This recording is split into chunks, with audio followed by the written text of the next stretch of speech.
Hello and welcome to a Bergkamp Wonderland, an Arsenal podcast. I'm Gooner Gimley and tonight I'll be joined by, first up, still picking mini cheddars from Christmas out of his pubic hair, and I've got here apparently still eating them too. It's Danny the GFP. Shut Hello. up, you minge. Are they cheesy? I tell you what, I have been on a diet and I've been exercising all year. I'm buff, I'm naked, and I'm looking for love. Nice. eHarmony?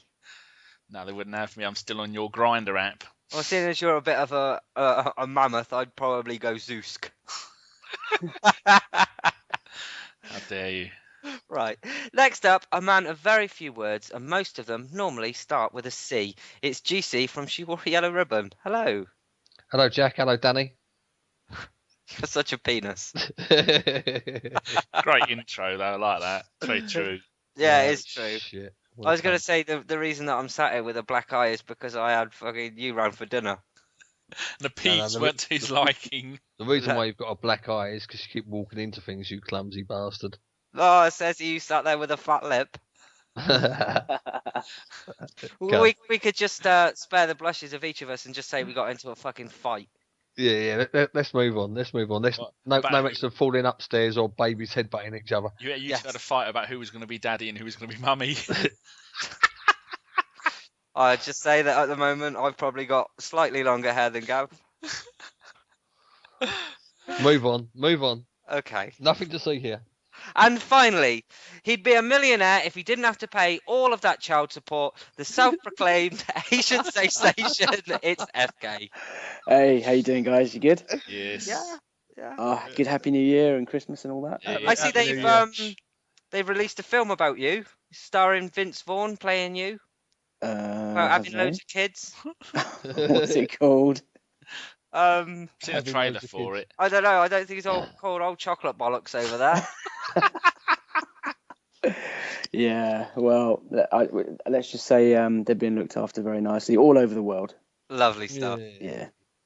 So it's amazing. I mean, how do they do that? Do the governments of the countries that you were in get in touch with you, or? Yeah, something like that. Yeah, my agent takes care of all of that. So I've got like arm's length distance management of kids all over the world. In case anyone's wondering, it's the Vince Vaughn film called Delivery Man, where he finds out he's fathered 533 children. Of those, 142 have done a class action suit, and to find out who he is. Basically, they've done a half-assed version of FK's life. Could you imagine? Oh my God. Anyhow, let's not talk about the kids. Hey, kids, if you're listening. Daddy loves ya. Yeah, Daddy loves start you. a football team.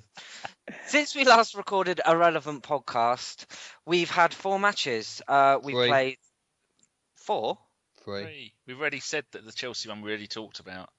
No, the Man City one. City. Yeah, exactly. So we've done a 0-0 draw at home to Chelsea, 3-1 win away to West Ham, a 1-0 win away to Newcastle, and a 2-0 win at home to Cardiff. 1, 2, 3, 4. Yeah, but we already talked about the Chelsea one. I mean, the Man City one of the last podcast. Yeah, but the Man City one was before Chelsea. We talked about the Chelsea one then. No, we previewed the Chelsea one. Did we? Yeah, we didn't look back at it. Oh, get with the programme, dickheads. It's New Year, it's a new time, and you're already fucking still in 2013. Oh, yeah, it is 4.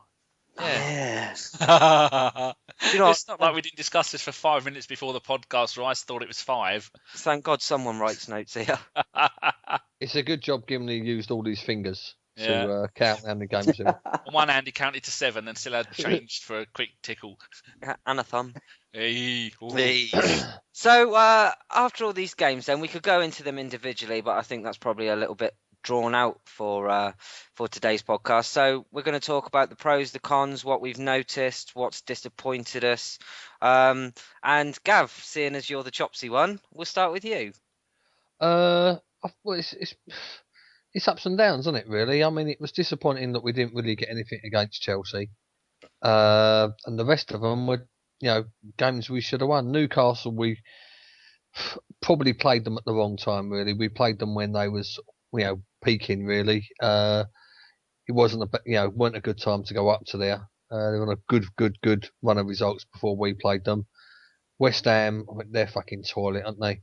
And like I say, Chelsea, tried to park the bus, and so did Cardiff, really. So it's it's a good set of results if you look at where we were after the Man City game. Really, 3 wins on the trot, top of the league. You can't complain too much, really. The only thing you can complain about is the fact that we've run out of forwards. I mean, a lot of I've seen from on television, a lot of people have actually started comparing us with Man United in terms of winning away ugly, if that makes sense. FK, is that something that you'd agree with? And do you think that we have the credentials this year to win the title? Yeah, I think we have started winning away ugly. I think we've run out of steam a little bit. I think the boys have run out of legs, and it's been not as free flowing in terms of football as we've had at the start of the season, let's say. But the last 4 games, to pick out 10 points out of 12 and to get 3 clean sheets out of 4 after getting spanked 6 at City, I think that's quite encouraging.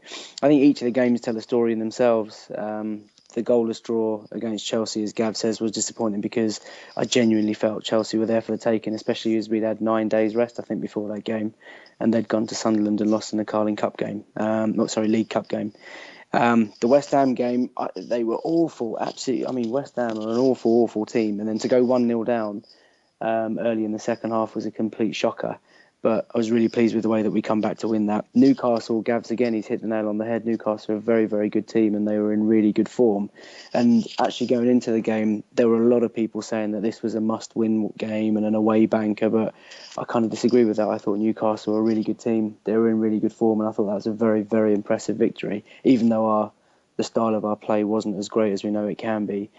And yesterday, I must admit, I didn't enjoy the first 87 minutes of that. It was a really agonising, frustrating kind of game. The keeper time wasting. We didn't really test the keeper that much, and they caught us on the break a couple of times. And I thought it's just going to be one of those days. But for Super Nico to come off the bench and smash one in, I'm sure Gav was cheering him on at home. That was really great, So to get the 3 points and to get the 10 out of the 12, like I say, it's good. It's top of the league, 20 games in. You can't really ask for much more than that. And can we win the league, Gim? I think we can. The way I look at it is that you're top of the table, 20 games in, and 2 days into a transfer window. If we're serious about winning the league title, and if Arsenal really wants to do it and the club want to do it, there is an opportunity here that the club have just got to grab by both hands, go out and get whatever we need, whoever it is we need, in whatever positions. The money's there, the players are out there. Get it done, and then just give it your best for the rest of the season. And we've got a real big chance. I totally believe that. And we won't talk about transfers just yet because for all of those holding on, knowing that us being in January and that us on this podcast will discuss it. It is coming on later in the show. I'll talk about injuries as well later on. But what I wanted to speak to about first of all was Podolski. He came on, and in my opinion, he changed the game against West Ham. I thought he was absolutely fantastic. And then he seemed to me like he was, well, to coin a phrase, he was useless yesterday, wasn't he? Danny? You can't know me because I'm his biggest fan. But to have come back in the West Ham game and to have scored that goal, it was just absolutely brilliant. And I thought that'd be a couple of games you're going to come in and you're going to come on as a sub. But I think to start the game against Newcastle so soon, against Cardiff so soon, was probably not something Wenger had much choice about, because you've got to look at his other options, which were Bender.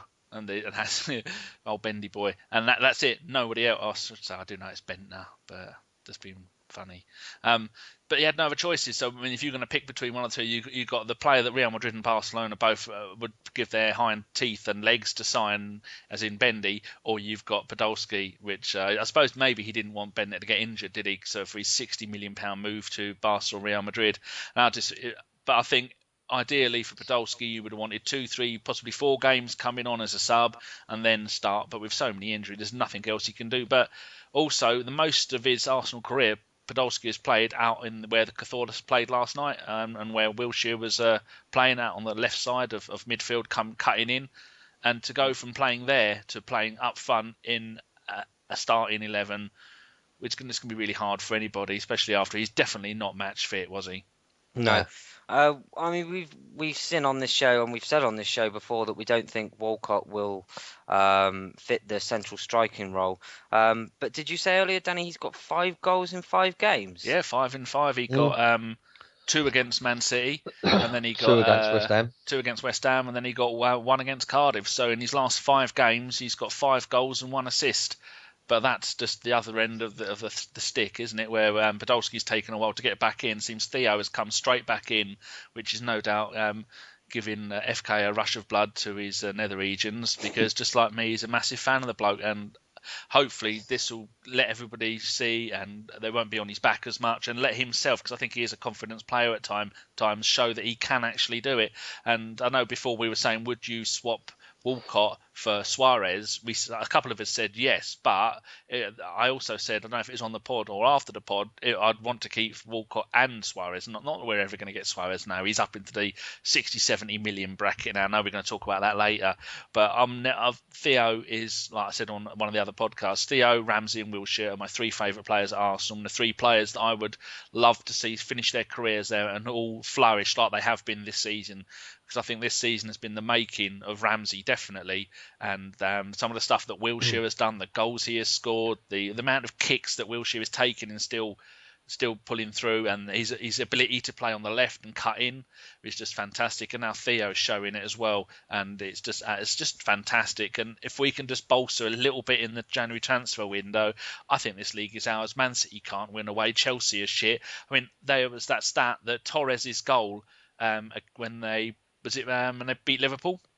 It was the first away goal from a Chelsea forward in 13 months in the Premier League. They haven't, if I listened to Match of the Day correctly last night, Torres' goal yesterday was the first goal a year to the day in the league that a Chelsea striker has scored. Away, yes. Which is absolutely unbelievable, and we all know that lot up down at the lane, they're shit. So who else is our competition? I mean, Liverpool has shown that Suarez can only score against the lower teams. There was another stat put around by somebody on Twitter that I think the top 5 teams he's scored maybe 2 or 3 goals, and he scored the rest of them against teams outside of the big 5 or the top 5.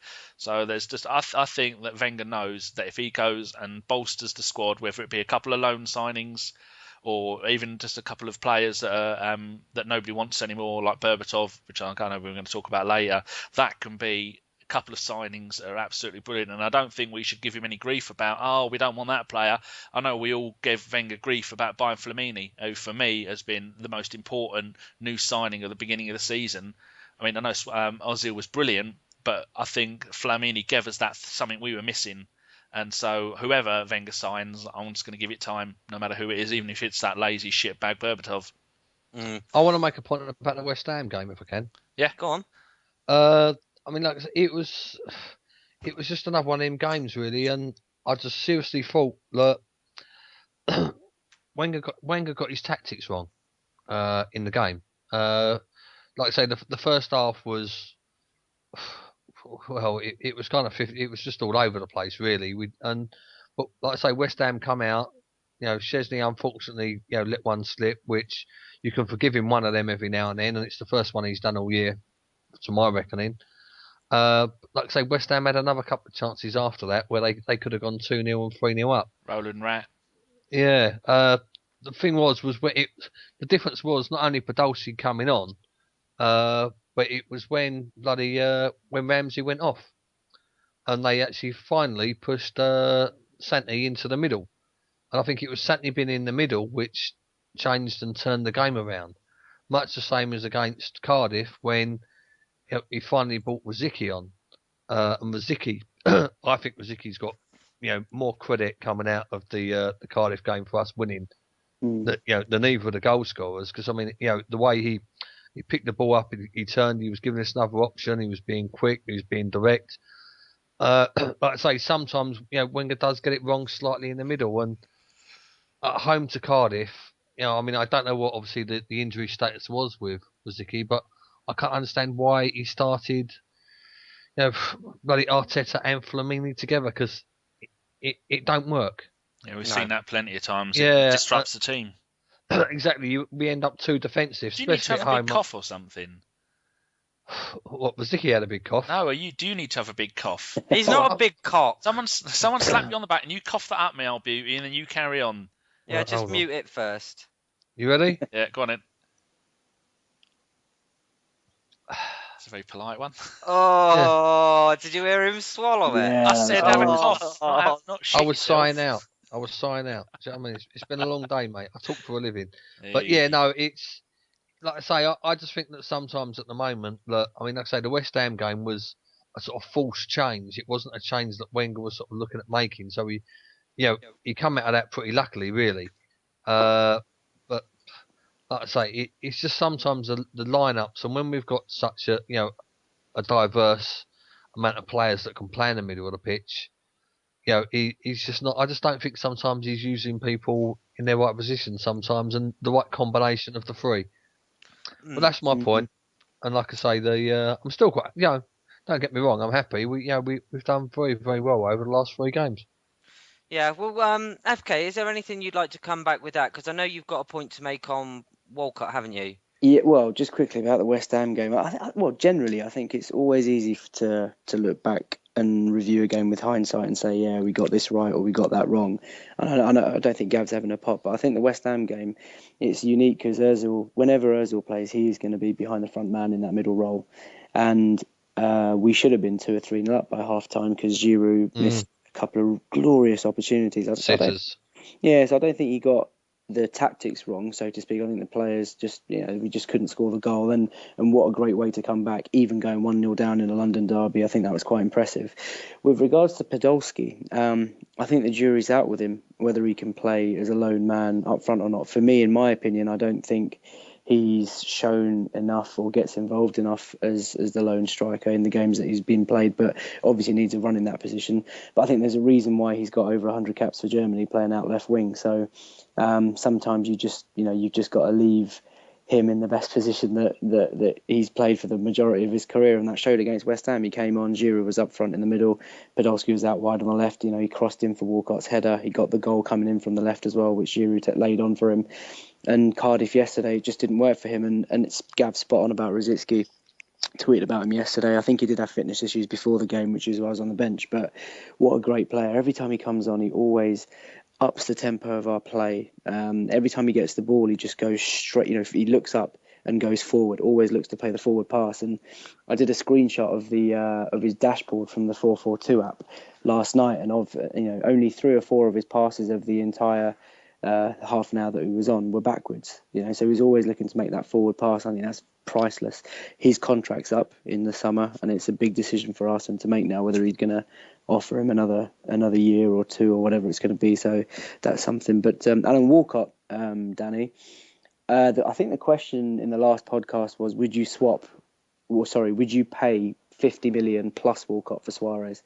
And my answer to that was no, because I thought that was a lot of money. I mean, if it was just a case of a direct swap, Walcott or Suarez, I'd take Suarez all day long. There's no doubt about that. But I wouldn't pay 50 million and Walcott for Suarez. And like you said, 16 of his 19 goals have come against teams in the bottom 8 of the Premier League. Suarez, that is. He's played Arsenal, played City, played United in the League Cup, played Chelsea, didn't score against any of them. So is he a big game player? Yeah, jury's out, but there's no doubt he's an amazing talent. But I don't think he's ever going to leave Liverpool for us now. So I think that's dead in the water. Yeah, because someone will, if he leaves, it will be for 60, 70 million quid. How about this for an idea? Henri, the entire time that he was with us, was never your out-and-out striker, was he? He was always out, usually left or usually out wide right. Do you think maybe that Podolski could do that? Because Podolski is so used to playing out on the wide as I think they used to call it an outside left. Did they forward? Just not the way we set the team up at the moment, Danny. Yeah. That's the problem. I mean, he needs someone to play off. Yeah, I mean, the team's been playing, for the best part of a year now, where literally you've got the centre forward who's like a pivot really, and who generally drops deep, either heads the ball down and controls the ball down and hits it left or right. And Giroud does do a very very good job of doing that. Like I say, the problem with Giroud sometimes he hasn't got the pace to do that, knock it wide, and then get in the middle, so he's in the right position to get on the end of any cross. And he's normally I think he had 2 or 3 chances over the last few games where, literally, if he was another foot further forwards, he would have scored. He literally had an open goal to tap it in. But isn't that for a yard you would gain by being fully match fit? Well, I don't know. I mean, he's not exactly slow, is he? What, Giroud? he's not exactly quick either, is he? Yeah, Well, I mean, he well, can't. maybe not being. Maybe not. I'm not saying he's match fit. Maybe he's just tired. Maybe that's where he's lost it a little bit. I It was don't know. beginning of the season. He has. He's not. He's not very, very pacey. It's as simple as that. He's not. You know. I mean, I would say over 100. You know, over 20 meters, even Torres would beat him in a flat-out race. He's not that pacey. No, he ain't. No, you have got a point, yeah, but I'm just trying to think of a reason why he's missing. Like FK was saying in the West Ham game, we had 6 shots on target and 10 wide. I mean, that's 16, which is and to only score 3 out of 16 is that's quite a bad ratio. But go on. Giroud's never going to score 25 goals in a season. It's as simple as that. He's done it already, though. He did it for Montpellier. Oh, okay, let's not talk about Mickey Mouse leagues. Let's talk about the English league. Right? He's not going to score. Apart from offending the whole French nation. Sorry, John, if you're listening. Yeah, my wee. Piss off. He's not going to. He's not going to score 25 goals in the Premier League. But you see how much he tracks. I agree with you. He's a good player. Don't get me wrong. Yes, I agree with that. I really like him. I really like the work ethic he puts in. His fitness is obviously a hell of a lot better than it is last year. He's been literally run into the ground by the fact that we've got no adequate replacement in that position this season. He's not the sort of we're not gonna get the best out of him by playing him twice a week for the whole of the season. We're never gonna get the best out of him by doing that. And he's one of these players where really, even though his away scoring record is absolutely appalling, I'd rather see him playing for us, starting for us for away games. Well, he did go that stat where he'd only scored in 1 game out of 11. Well, FK, got anything to say about that? Yeah, I mean, I think Giroud's he's never going to be that out and out goal scorer like Gav says, where he's getting 25, 30 goals a season, because he's just not that type of player. And I think to compare him to someone like Henry, it's just a silly comparison, because they're 2 different players played in. I was on about Podolski. Oh, sorry, okay. Even Podolski. I mean, if his ability to play wide. If anything, Theo is probably the closest thing. Yeah, definitely. Got to Thierry at the club. Not that I'm saying for 1 minute that same shirt number for a start. They're the same players, but with regards to Giroud, yeah, I mean, he's a brilliant target man. He works really hard for the team. I think he lacks that, or he's still got to develop that killer instinct in front of goal against the bigger teams. I don't mind him missing so many chances as long as it doesn't cost us the game, and it's not happened too often. I mean, he's missing chances, but luckily for us, we've got other goal scorers in the team. But I just think that's sorry to butt in there. Yeah, go on. That is the position. Look in the team of winning the games for you. Do you know what I mean? A good keeper and a good defence can save you some points, but a good forward and a goal scoring forward is where you win games. Do you know what I mean? And that's where we've been lacking since we had 1 good season out of Van Persie, really. And we've been lacking since we sold Henry. I would agree. Like I say, we just that's the one position, and it's the one position really where you want somebody who's going to get a sniff and he's going to score a goal. Like Ian Wright. Ian Wright would go the whole game and not get anywhere near the fucking goal. Yeah, but he'd get one sniff, elbow the centre back, punch the keeper in the face, and slot it into an open goal. That's what we need. We need a nasty, fast bastard. Yeah, straight down the middle. Gimli, wasn't it you I was talking about, and you said something about that Giroud does much more than just be a striker? Because I know it was one of you lot I was speaking to, and said that we've had far too many strikers over the years that only are forwards. And when Giroud, were you saying that Giroud is all over the shop? He's always defending, tracking back, everything. Was it you, Gim? Yeah, I think the one thing that you see about him is he'll always be the first one to go back for a corner, stick his head on it, and then try to run out the pitch. His work rate is phenomenal. Amazing. I mean, more than I can remember any other striker at this club for a long, long time. I mean, some could even say that Thierry Henry was quite lazy in his last few years at the club. For me, Giroud does a hell of a lot, whether it's to not only link up the play, but the knock-on headers and things like that. I think that what I wanted to say, just sitting back and listening to you boys there, was that in any good title-winning season, what you will always see from any team is goals all over the pitch. You've got to see your Yeah. wingers going on scoring at least 10 each. So you've got to think your Walcott and your Podolski, if you choose them to have them on the wings, they've got to get 10 each.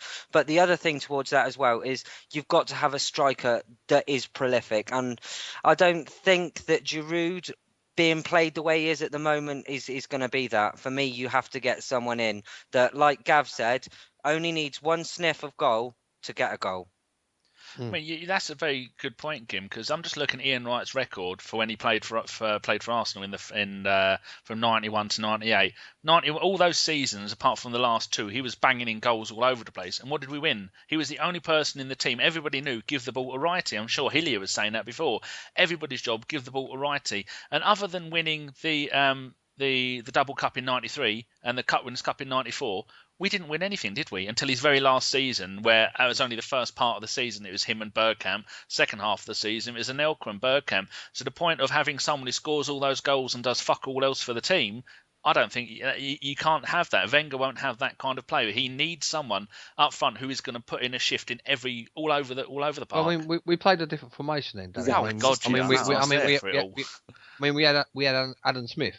Yeah. Who sacrificed his career for Ian Wright. He went from scoring 20, 30 goals a season at times to scoring 3 or 4 because his job was to supply Ian Wright, yeah. Well, I mean, that's the thing. I mean, that's who Giroud sometimes actually reminds me of because he's playing in that role. I mean, you can't say Giroud could ever play in the same way that, Dennis Bergkamp did, but you can certainly say that he's playing in a similar sort of way that Alan Smith played. Yeah. Where he's, the withdrawn striker, really.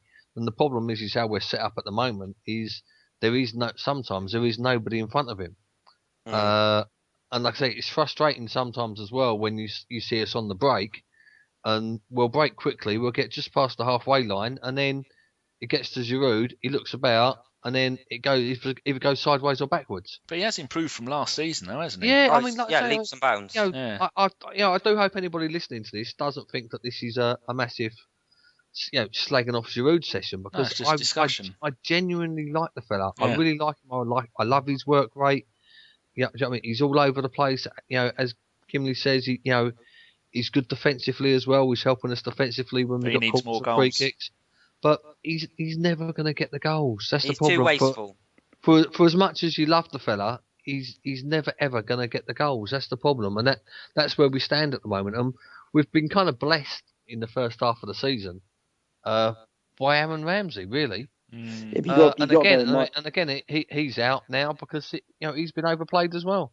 If you got to bear in mind, Gav, that Giroud had to do a lot of the work in the first half of the season because Podolski and Walcott weren't there.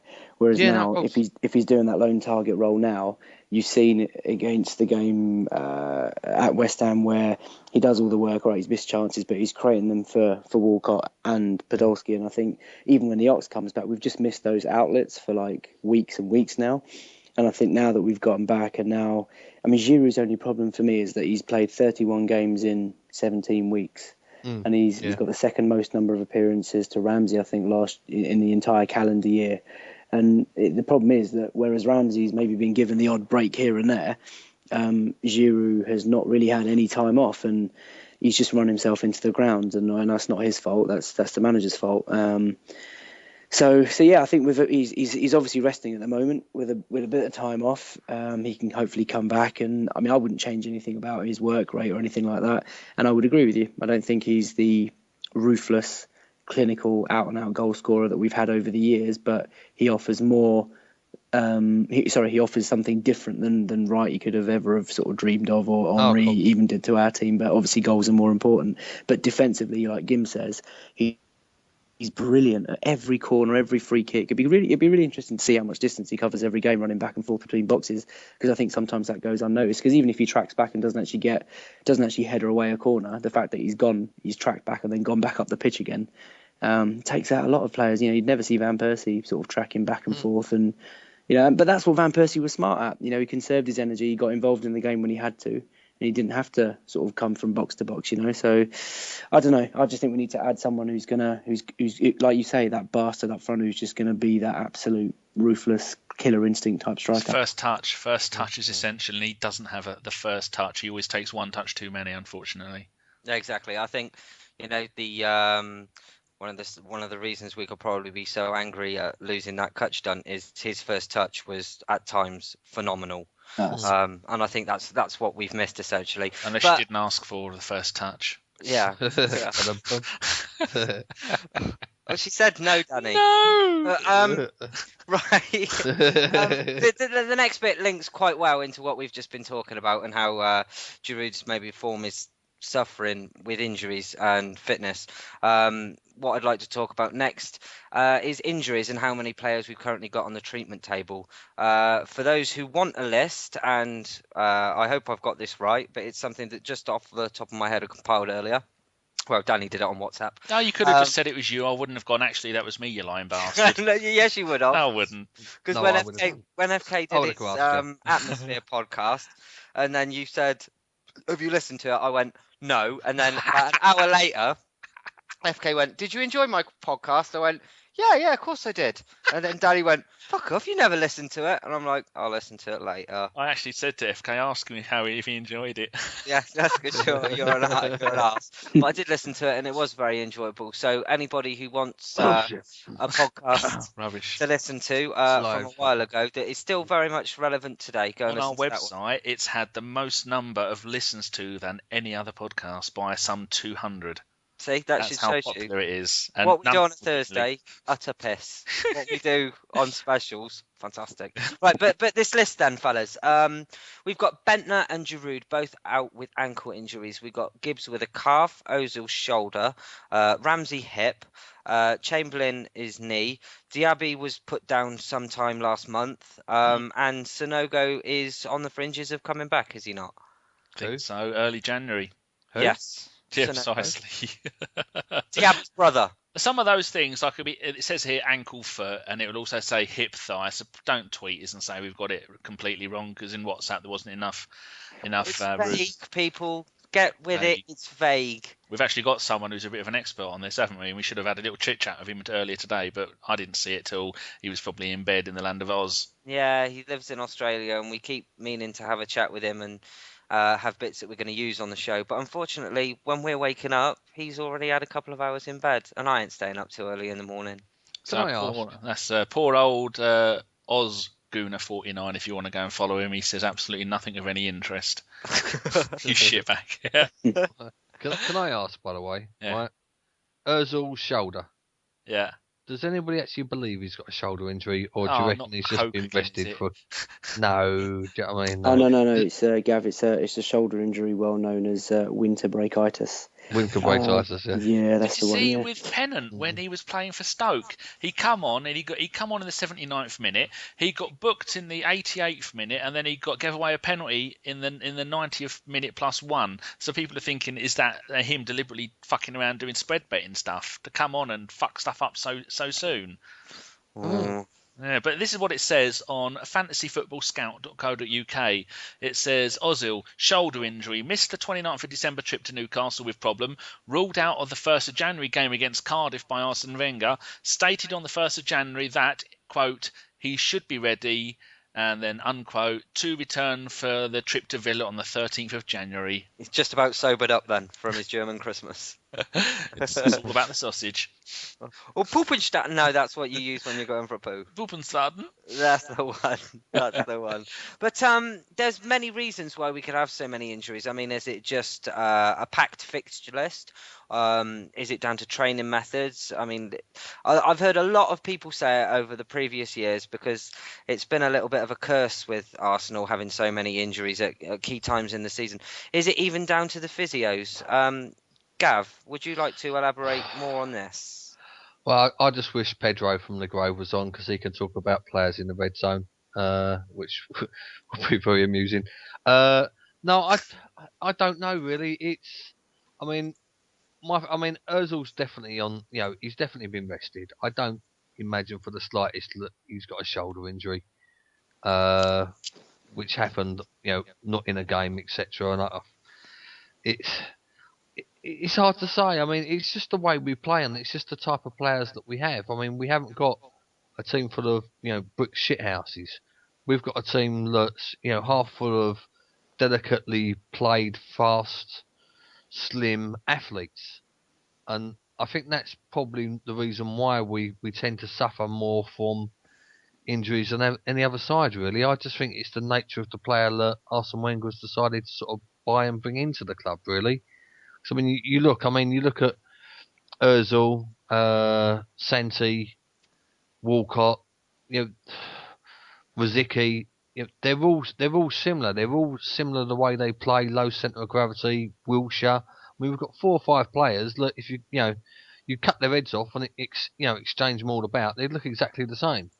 And so I think it's more down to that really, and it's down to the fact that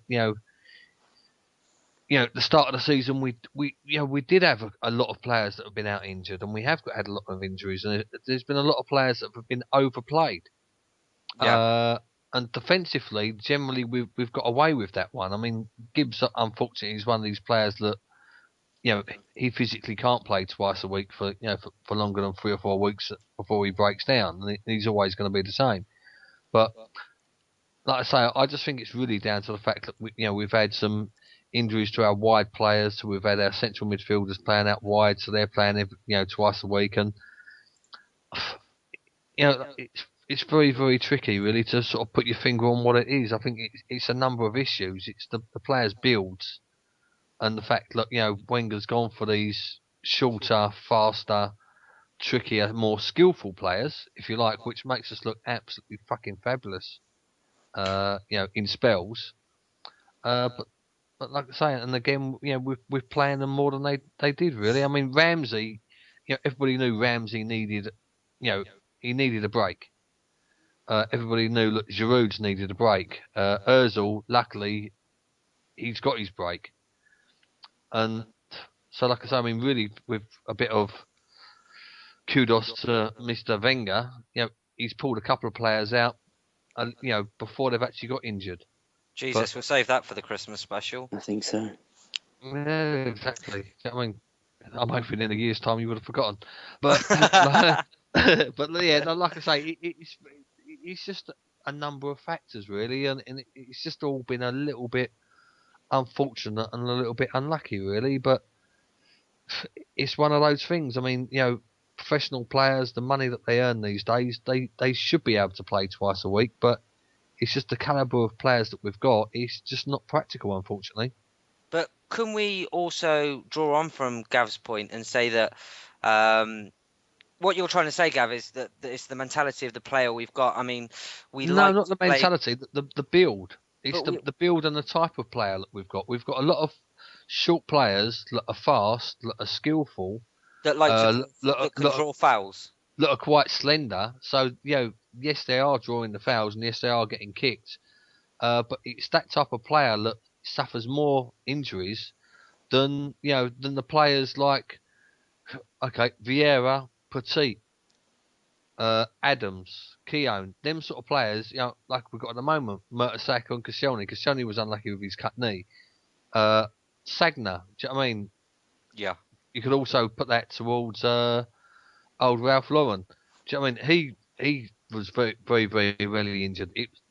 It's just the build of the players, and it's the type of players that Wenger likes, the shorter, smaller, more skillful players, which makes for absolutely fabulous football. But unfortunately, they're the type of players that are going to be more prone to injury, just because of how they move and how quickly they move. And FK, you've heard what Gav's got to say. Is there anything that you'd like to add to that, or anything that you disagree with? My take on injuries, and there's been so much made of it on Twitter. I mean, you get all these experts that come out saying, it's the medical staff, it's Arsene Wenger, it's the type of player that we've got. And mate, actually listening to Gav's reasoning, he probably does have a point, as he speaks a lot of sense about the type of player that we've got. But can we put that on a Christmas special next year as well? FK, agree with me. I thought I'd get it out of the way early so they forget it by a year. But no, I mean, going back to the whole situation, I think the reality is that nobody outside of the club actually knows what's going on, right? And also, sorry to kind of annoy some people who've obviously got all these conspiracy theories, but I don't think our injuries, apart from leg breaks excluded, our muscular injuries and our other sort of like tissue injuries are not anything more than any other club. And I don't think any study's been done to kind of compare how Arsenal fare to number of injuries compared to other clubs. I saw a report this week actually on Twitter, which I'll tweet from the podcast account. Someone did compile a comparison as to the number of days that Arsenal players have missed out with injury compared to all the other clubs over the last few years in the Premier League. But they've included, you know, all the leg breaks that we've had. They've included Diaby, who's just never, who's, you know, well, to be fair to Diaby, I mean, it's not his fault that he's injured. Whether the club are right or wrong in persisting and believing in him, that's a discussion for another day, Gav. But the fact is that he's never really recovered from that tackle. And but with regards to all the softer tissue injuries and like the muscle problems, it's not just about fatigue. You know, there's so many other complicated factors. I mean, it's like biomechanics, asymmetry, nutrition, poor preparation, training methods, all sorts of stuff that can go wrong. Warm down. Yeah, exactly. The warm down, whether they're doing it or not. There are so many different factors to take into consideration. And do you know what? Believe it or not, right? But the football clubs in the Premier League have really, you know, big sports medical teams that do tests on players every day. They look at all sorts of levels in their bloods, their muscles, x-rays, scans. They know what condition their players are in. That information is obviously presented to Arsene with caveats and warnings in place about who's close to this red zone and who's not anywhere near this red zone, etc., etc. Then he's obviously got to make that decision. Sometimes it's going to go wrong. You see players getting injured in warm-ups. You see players not stretching properly as substitutes. They come on, they have an adverse reaction and have messed themselves up. It is down to luck. Like Gav says, a lot of it's down to luck.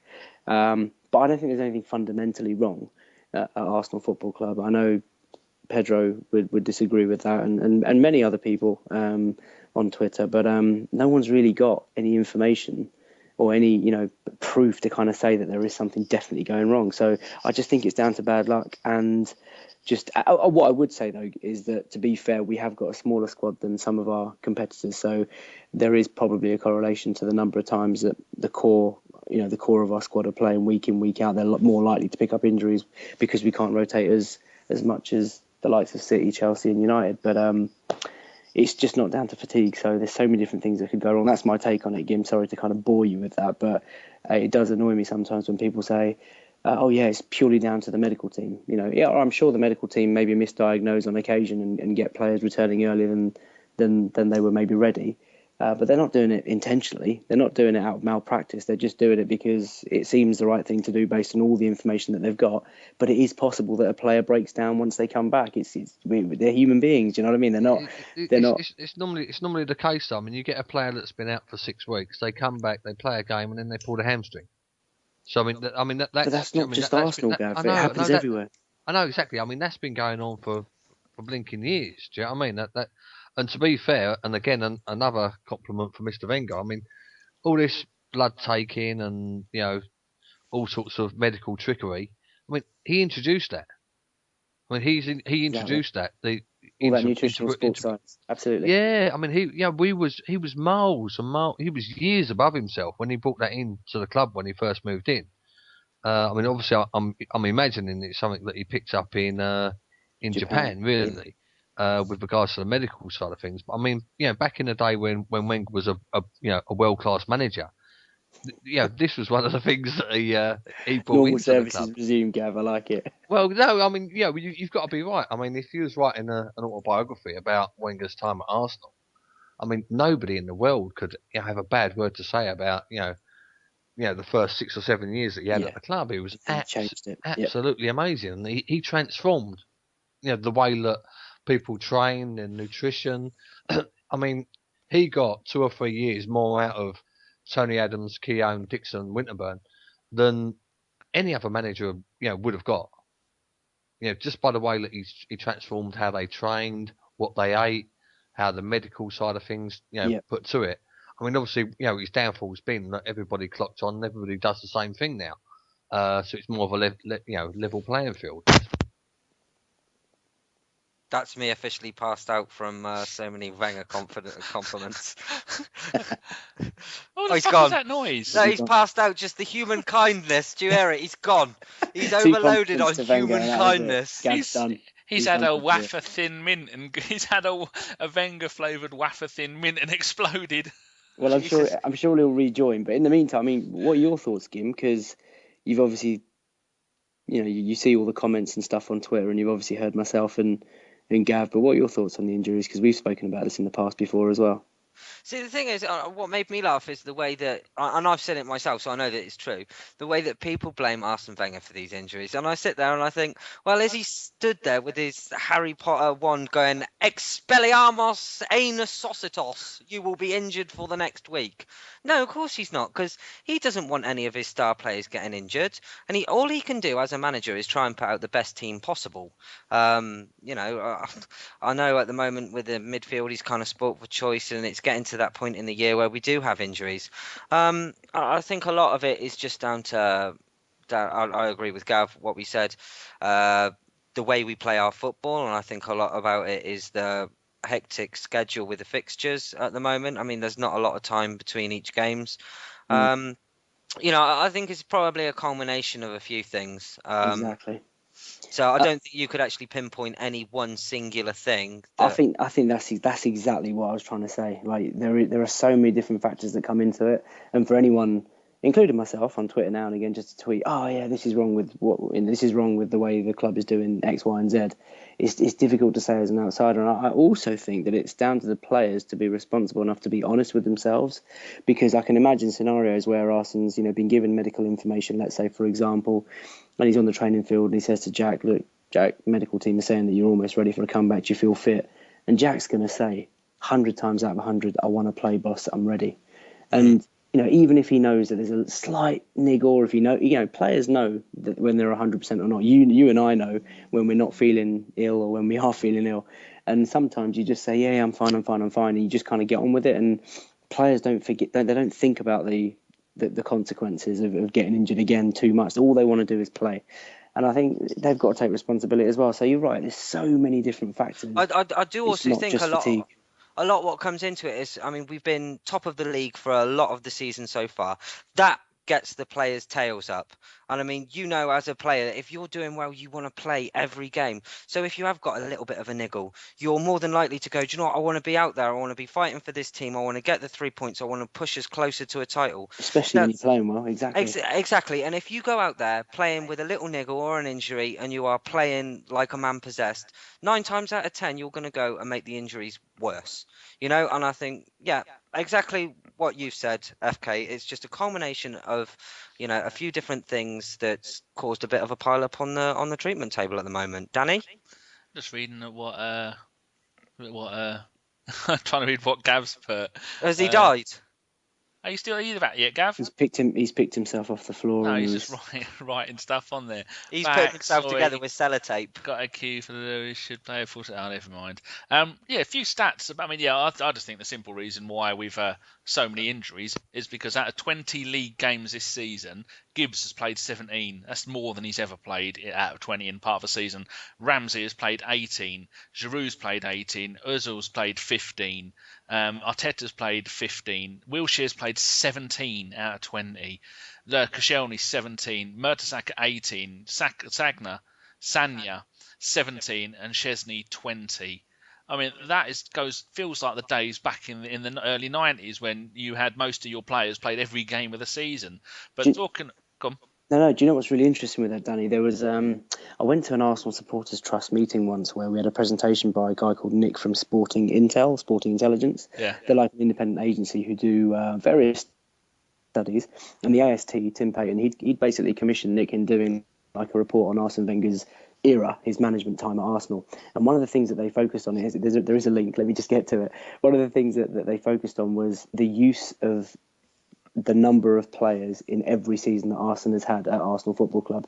And what he found was that in years where we used a smaller number of players on a more frequent basis, i.e. using much more of a central core part of the squad more often than, bringing in different players for every other game, we were actually much more successful, and they were our trophy years. Again, there is a PDF report which I can give to you guys, and you can send out from the main account. I'm sure Nick won't mind. But it's really interesting. I think maybe that's in the back of Arsenal's mind as well, because they do these statistics as well, and they know that actually using a core squad. So when you say like Szczesny's played all 20, Gibbs and Tanya playing like 17s and 18s, and Ramsey's and Wilshere, it's not necessarily a bad thing, but you're absolutely spot on. They need to be managed right. Sorry, I didn't mean to butt in there, but it just seemed like a really interesting point to kind of make. Because this summer he let go of 23 players and loaned out long term another 4. So maybe he's gone back and looked at the stats and decided, maybe that's what I need to do. Go back and get and trim the squad. But Gimli mentioned a point about all season. After game 1, 18th, game 2, 8th, game 3, 4th. Then we were first from game 4 all the way to the game 20. We've been first all the way, apart from once we were second. So we've been top of the league since game 4 onwards, virtually. And that kind of stuff is just... I can't remember a season we've ever done that before. Didn't you say the last time he let go of such a large group of players in one window was the year before we went on in the Invincible season? No, it was the year after. It was the year after. Yeah, it's the summer after we done that. But yeah, because I think that season he let go. I mean, a lot of them retired. I think 3 or 4 went on and retired, and a few were shit. But the ones that went this down, the last pre-season was quite a few. There's quite a few decent ones as well, and quite a few were clever moves to get rid of some of the people. Saving money on the wages, that's what that was about. Yeah, but there's another thing. They saved a fortune. They saved a fortune in wages in the summer. They did. In fact, if you talk amongst yourselves, I can tell you a rough estimate. On my site, I've got a little thing, and it says... I bet you it's at least 270,000. £415,000 a week saved on wages.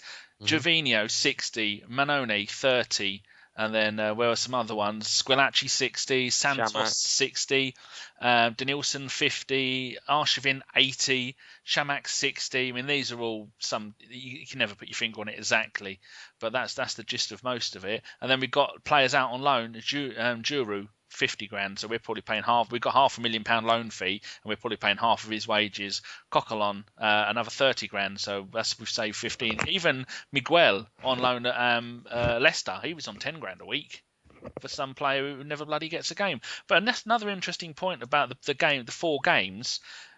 We can tell we're such a tired team, but because of the way we've been playing. But all of our goals, we have scored 1, 2, 3, 4, 5, 6, 7 goals over the Christmas period from those 4 games. It is 7, isn't it? Before I go and get this wrong, you got 2 against Cardiff, 1 against Newcastle, and 3 against West Ham. So that's 6. So I've got 1, 2.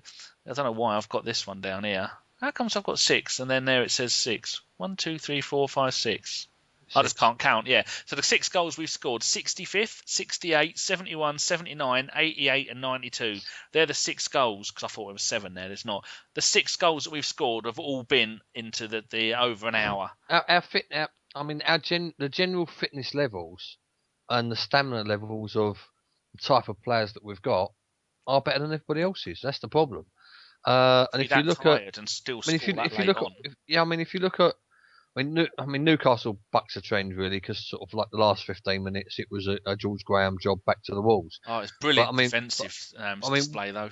West Ham, we ran West Ham absolutely ragged, and we ran Cardiff absolutely ragged. For that, I don't think Cardiff in the second half got out their own half for more than 2 minutes. Do you know what I mean? They were backs to the wall the whole game. We won that game 62 to 38%. And Chelsea as well. Chelsea, they didn't do a great deal more, and they didn't offer a great deal more offensively either. Perhaps that game was really down to us that we didn't offer anything more going forwards. And again, to level things up again, Wenger had a couple of opportunities to change formation, change the players that we had on the pitch that could have made the difference.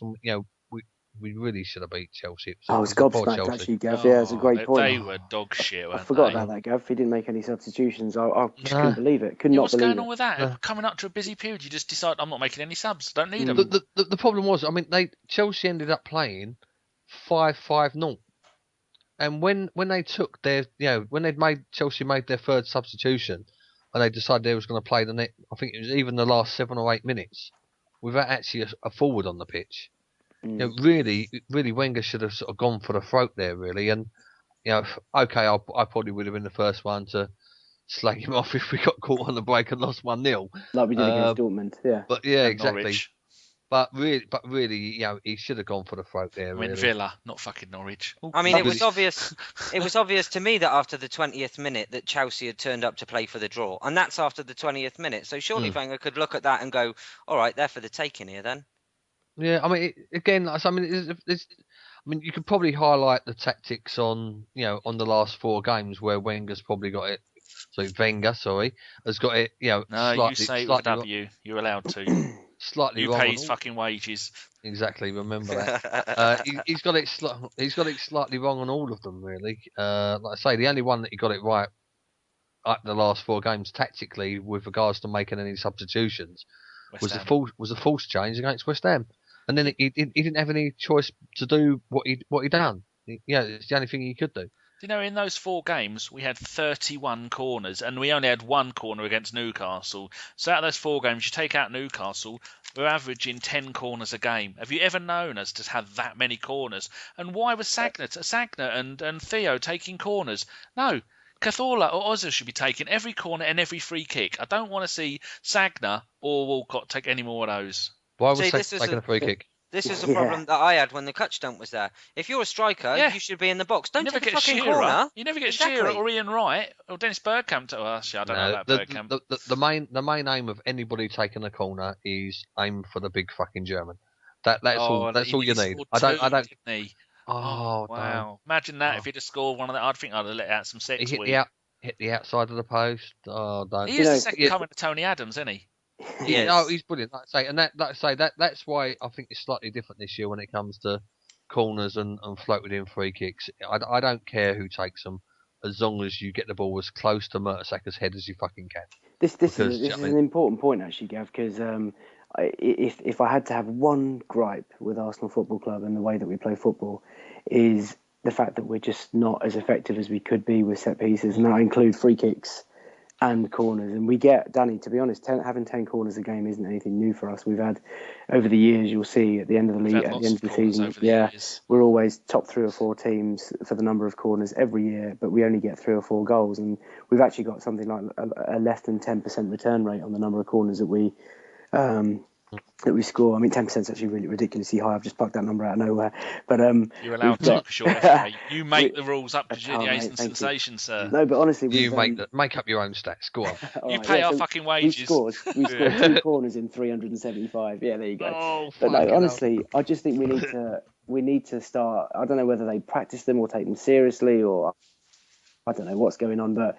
If we could add that to our game, because the number of times you see Chelsea and United, they rescue themselves out of games, they get points out of games where they're not playing well, and they can get a set piece. It's Liverpool, Suarez from the free kick is deadly, Van Persie and Rooney just bangs in free kick after free kick after free kick. And when you see Sanya yesterday lining up to take a free kick, your heart just sinks, because you're sitting there going, he's not known for it. No, he's not. And you're sitting there, from my view at the North Bank, the free kick's down the other end of the pitch, and you're just left scratching your head thinking, what is going on? Why does Santi, who, by the way, takes a corner with both feet, either I don't side, know if you ever noticed that, but when you've got someone who's got so much ability from a dead ball situation, why are you letting your right back take it? I cannot get it. He's probably Sagna, unfortunately. He's probably one of the worst crosses of the ball we've got in the club as well. Well, there you go.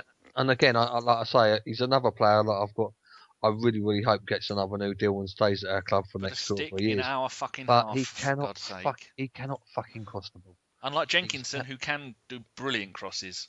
Who just can't defend. Mix them both together. Is any of you lot looking at your Twitter accounts at the moment with what Dave Hillier is tweeting? Hello, Dave, if you're listening, we'll have you on soon.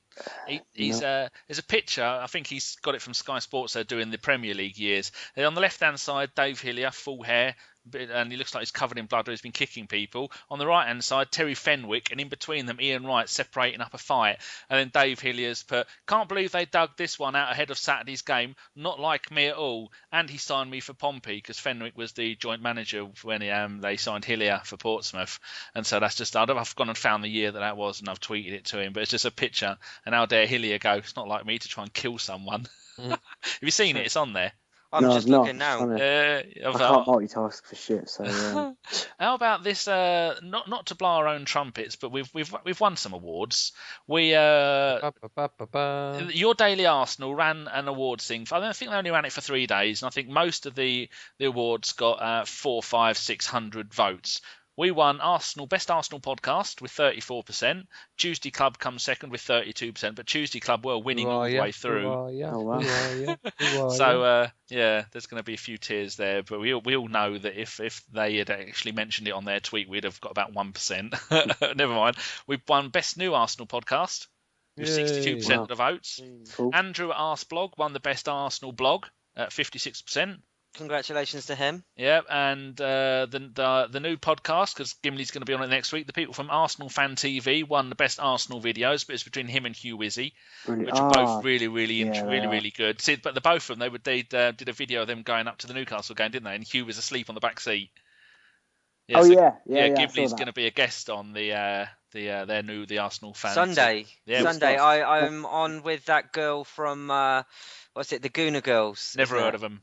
Kate. Oh, she's lovely. Yeah, she's all right. I like her. So Would Do you prefer her or sheep? See, there's a long pause there. Oh, you're in trouble now, mate, because she's going to hear this. I do like that podcast. Yes, it does. Well, also, before we dig in Gimli, let's him dig his in even further. Best Arsenal-based Twitter account. Guess who won that? Me. Jeff Arsenal with 37%. Brilliant. And he beat John Cross. Guess who won Twitter account for Arsenal transfers? John Cross. Jeff with 80%. He beat John Cross. Ben Fairthorne. Guess who won Twitter account for Arsenal team news? Jack Star. Jeff Arsenal with 44%. Flipping. Jack Starr actually got -3% because he knows nothing about anything. But the reason why they brought this up is Arsenal Player of the Year 2013. Who would you all vote for, and who do you think won it? Oh, I would have Jeff. voted. I would have voted Jeff with for that one as well. I would vote myself for either Keown or Mertesacker, but I suspect Ramsey probably won it because he. Well, I voted Ramsey. Did anyone else vote for it? I voted for Ramsey. When these were happening. Mertesacker won with 41% of the votes. That's the Arsenal Player of the Year. But most improved was Ramsey with 81%, who I also voted for. Arsenal signing of 2013, I voted Flamini, but Ozil won with 74%. Arsenal match of the season. I think I didn't vote for this one. I voted Dortmund. The Dortmund 1-0 away. Well, it's got to be Bayern Munich, hasn't it? Yeah, Bayern 45%. An Arsenal goal of the season. Jeff. Wilshere. Sure, it weren't Jeff. Actually, Jeff did have quite a half-decent playing career. He started at Barnet, and then he got a big money move to Birmingham, and then he got injured. But he was quite the player, from what I've been told. Jeff got the...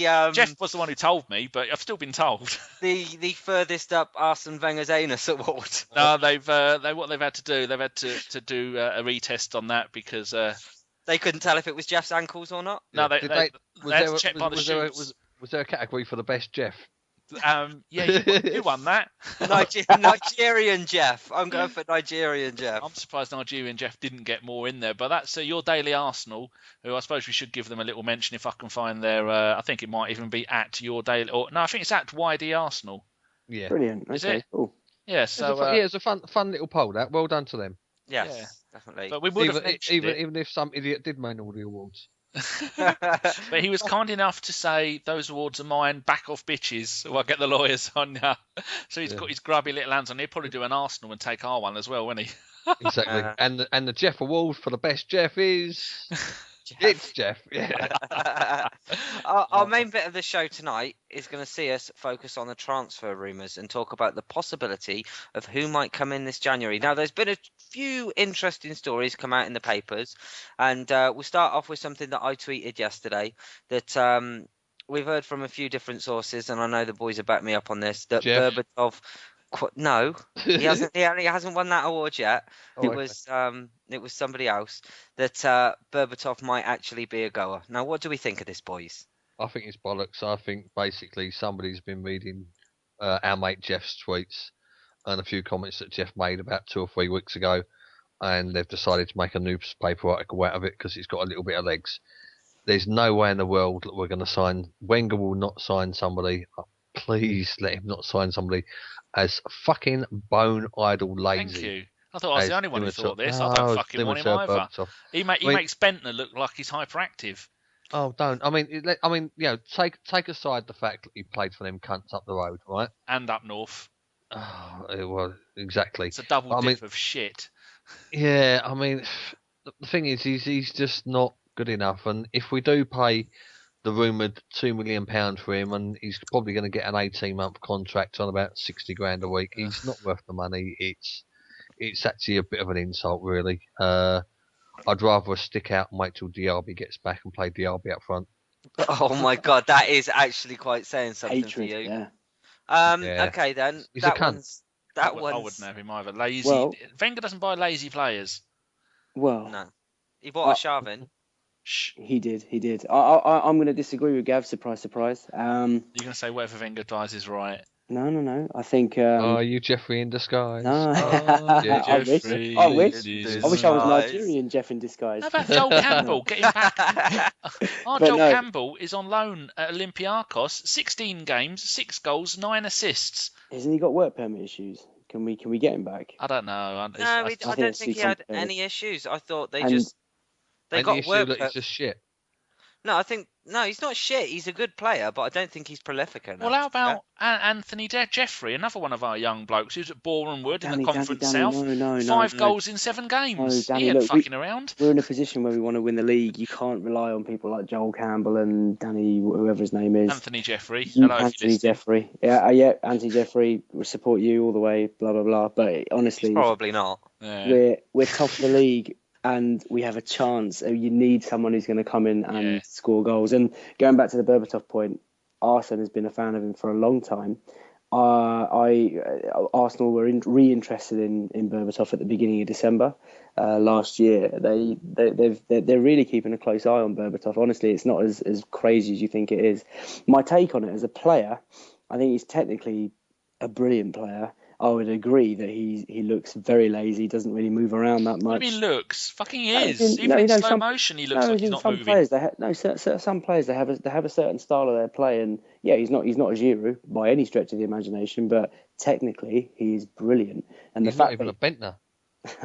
Yeah, in terms of work rate, but he's a good footballer though, Gav, and he knows what it takes to win a Premier League because we've got players like him already. Like who? We're just basically Like who? Well, basically, Berbatov, he's not an out-and-out forward, is he?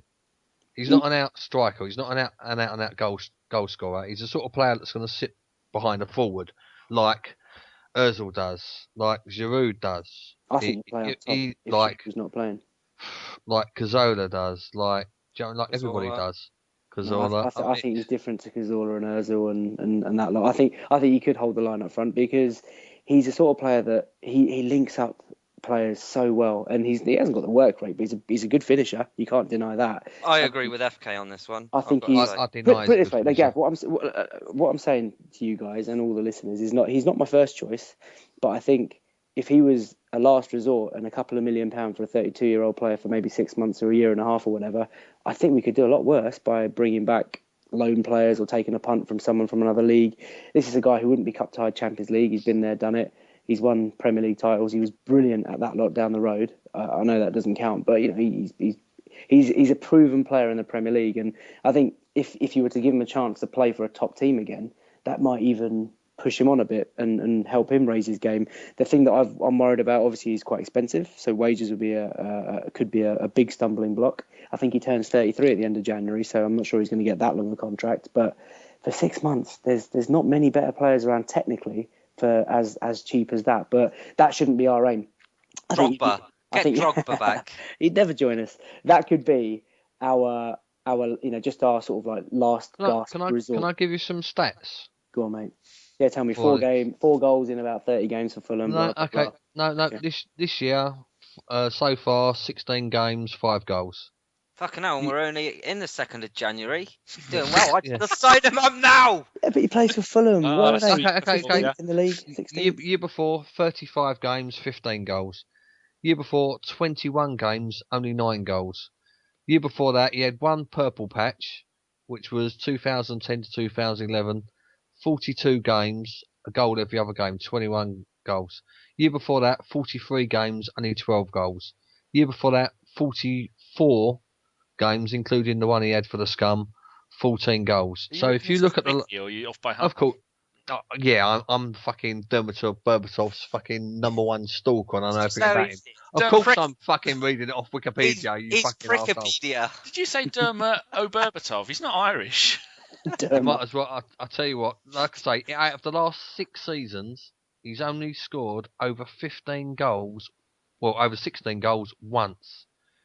Like I say, the ratio that we'd have for him if he played for us for the latter part of the season, based on an average over the last 6 years, he's going to score us 6 goals. If that.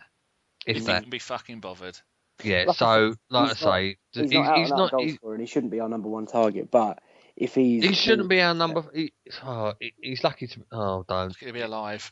But Gav, anyone expecting us to go out and buy someone like Falcao in January, they need to take the fucking crack pipe out of their mouth and wake up and get with the real world, because it ain't happening. Yeah. He is going to go out. Benteke, a decent bid for Benteke. He's shit, Gav. He's fucking better, awful. He's better than Berbatov. But he's a lot of money for something that we couldn't utilise. He's something that we haven't got. This is interesting because he's something we haven't got. Because Gim, I don't think Benteke is as bad as you make out, but I don't think he's. The problem with Benteke is that if you spend £20 million on him, you're stuck with him for the long term because he's a young boy. B, that stops us going out and getting who we want to get in the summer. Exactly. And that's the reason why I wouldn't get Benteke. That said, if he was all that was available, and if it meant us guaranteeing the league title this summer, not guaranteeing, but if it gave us a stronger chance of winning the league this year, then I'm all in, because bottom line, I don't care whether we've got unhappy players on the bench come the summertime because they haven't played enough or we can't sell them. The league title means more to me than anything. It's just such a delicate situation. Do you buy someone? Do you bring someone in on loan, or do you buy someone old for the short term because you can't get your main targets, or do you blow that transfer budget and go in to get someone like Benteke because he's the only one that's available, and then you're stuck with him for the next few years? No, it's not just that. Let's face facts. He's had sort of like a season and a half so far at Villa. Yeah, Villa have not actually been setting the world on fire, so he's not in the most talented team, and he's still scoring a goal every other game for what is at the moment by Villa standards a pretty poor side. He and Michu weren't they last year? Yeah, of course. And then again, you've got to look at hopefully the fact that playing alongside the talent that we've got at the club can only improve him. And obviously people think so much of our grandmaster, Mr. Wenger, that he should be able to turn him into a better player. He should be able to improve that. And the amount of chances that he got at Villa are nowhere near the amount of chances that he'd get for us. That's true. Nowhere near the amount of chances that he'd get for us. Do you know what I mean? I can see if we could get him for 20 million, and he scores, in the last 18 league games of the season, scores 9 or 10 goals, that could be the difference between winning the title and finishing third or fourth. How about Wilfried Zaha? He's not I know he's a bit young, but he's not one of the Man United. He's not cup tied. If there's anyone in the Premier, sorry, Danny, if there's anyone in the Premier League that we could take a punt on, it'd probably be Loic Remy. I wanted him before he joined. He's a bit rapey though, isn't he? Or Chicharito. It wouldn't be the first time we've entertained that. All hands, mate. He's all hands. Tits first. He's only polite. But then, Newcastle. Would he's still signed at Newcastle, wasn't he? Would they actually want to get rid of him? But he's on loan. No, he's on loan. Oh, he's on QPR. loan there. Yeah, and QPR could call him back. How long's the loan? It's for a season, but they can recall him, I think, and in which case we could purchase him. But I don't know the ins and outs. I just think as a player, isn't there rules about having your registration at more than 2 clubs in one? It's a new year. It's a calendar year, and so that he's allowed. Is it a calendar year? Yeah, not per season. Every 12-month calendar year. Yeah, I'd rather have Remy than Benteke. He's got 10 in 18 though. You'd rather have a sheep than a girlfriend though. Fucking. But when he was at Marseille before QPR went, we'll buy everybody who's got a heartbeat. We were linked to him, and he's a good player. He's got a great first touch. The thing is, I remember him back to his Marseille days, and he hasn't changed a lot since a player, but we were actually strongly linked with him because he had been quoted in the French press as the new Henry. He was that good coming through. We get fucking linked with anybody who's French, we're going to get linked. You know what I Or mean? I who mean, has legs. it's, No, he's it's a decent. matter of time before we get linked with Kabay again. Do you know what I mean? What about Hernandez at Man United then? Well, He's that has another been- one. He doesn't yeah. get enough games, and I heard he's a that good yesterday. player. I think that's one that But they're you not know. going to sell to a They're rival, not are they? selling not to us. Yeah. Have Man United ever sold anybody to us of any worth? Oh, they'll I think fucking sell to anyone. He don't Silvestri. know what he's Sil- doing. Silvestri is about the only one. That's If 'cause you're we gonna get go from to Frank United- Stapleton. And he If was you're going to go shit. to United and try and get someone, it's worth going all out for Rooney again because he knows he's not going to win the league and he knows his contract's up in a Would year. anyone ever have Van Persie back? Gathered strutter him. Little P, what the fuck's that? I wanted a big P. Bang. Yeah. Yeah, no, I think if anything, like I say, Chelsea is probably the place that Rooney will end up because he's got his mates there. That's his kind of team full of fucking wankers, fucking idiots, I just hope fucking don't start thieves, getting linked grannies, shaggers. to I the Dutch fucking cunt. I don't want to be racist linked to cunts. him at all because no, I can't think any Arsenal fan would ever want that Dutch arsehole back at the club, no matter how much he'd fucking beg, no matter how much the little boy inside actually goes, "Oh, found my Arsenal shirt again, Mister Birdie Birdie Bird. Can I come home, Birdie Birdie?" It's not going to happen. No, The good. little boy inside says he's had enough of up north. So who do you get? That's the question. And, See, do you know something? There's a lot of talk about Diego Costa, but I just can't see him leaving One Spain. season wonder.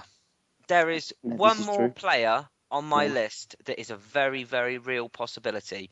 And whether you wanted to play him as a striker or a winger, I know he can play both. That man is Juan Mata. Mourinho came Not out a yesterday. chance. 50 Can he play through the middle?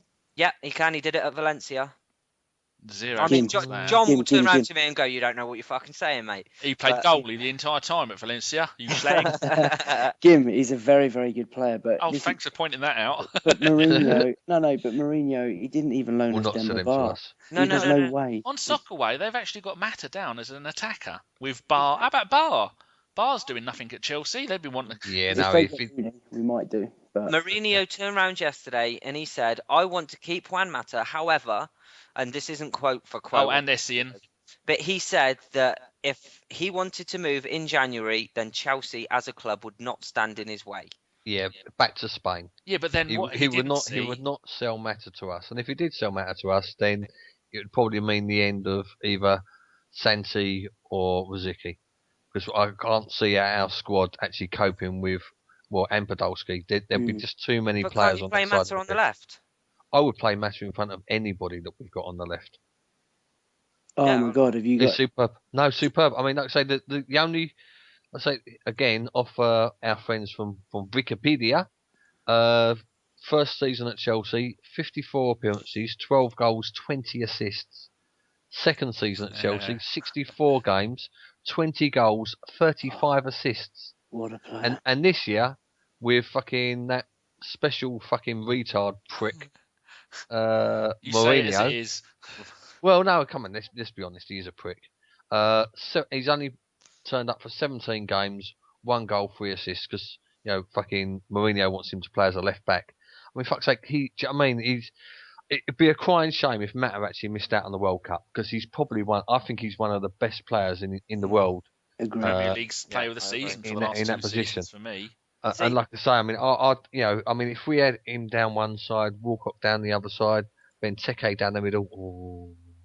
See, this is one player that you look at, like you've already said, Gav. He is going to want to make the World Cup. He won't want to uproot his family in the middle of a season that much. I mean, London, it's not that far away. He was linked with us and more than prepared to go to us No, when he initially I moved. don't. Yeah, I mean, I would like to say. I mean, if he was up for sale and you could get him for anything under 35 million, then you've got to go for him. He's that good.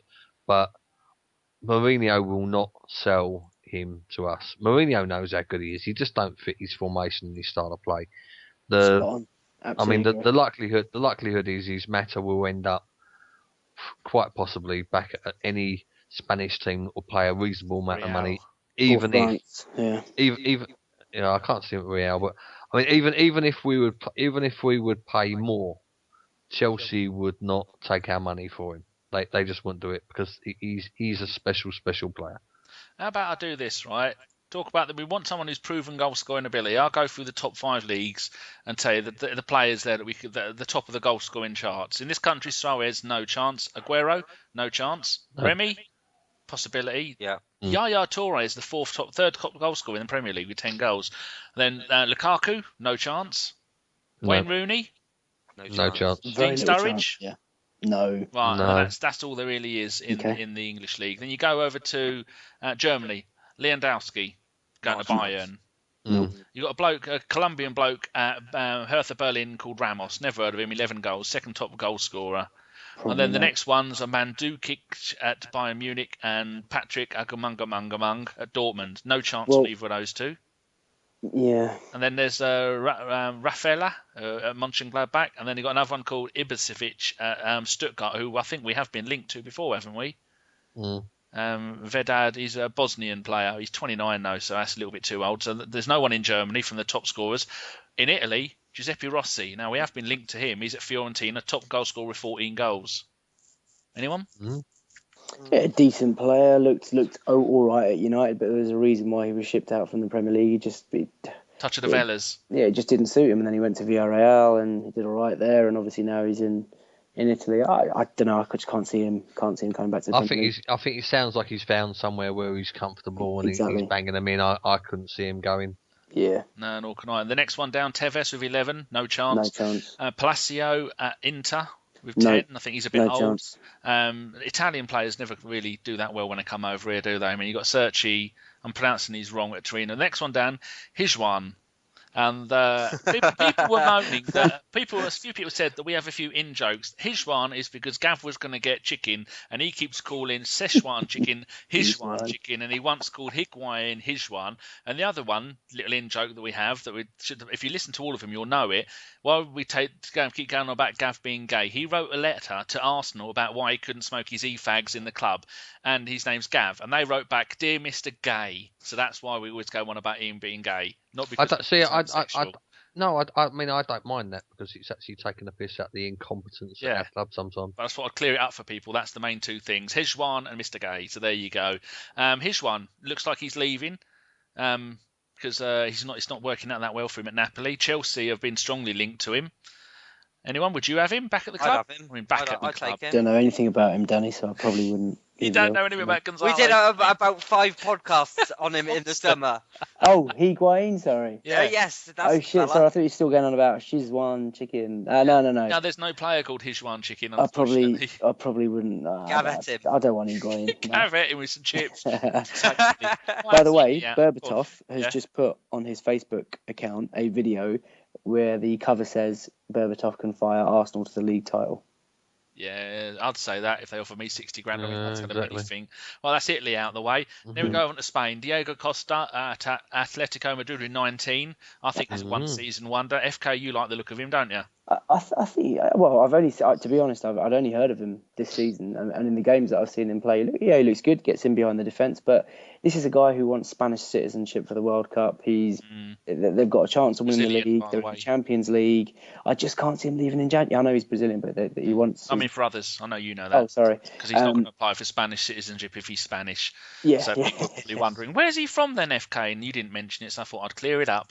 Thank you. That's okay. But this is a guy who's on the cusp of possibly a league title in Spain. I just can't see him leaving in January, honestly. And he'd be cup tied in the Champions League, so it's just not. You Not look an at his option. previous seasons. Last season, 10 goals. Season before that, 10 goals. Season before that, 6 goals. Season before that, 8 goals. By Berbatov, just be done He's, with it. he's not Oh, proven fuck goal off. We're scorer. not getting Berbatov. And the next one down in Spain is a Fucking bloke hell. called Cristiano Ronaldo. Never Is heard he of that this Brazilian bloke? I thought he'd retired. He sounds shit. It sounds gay. Yeah, you've Gav.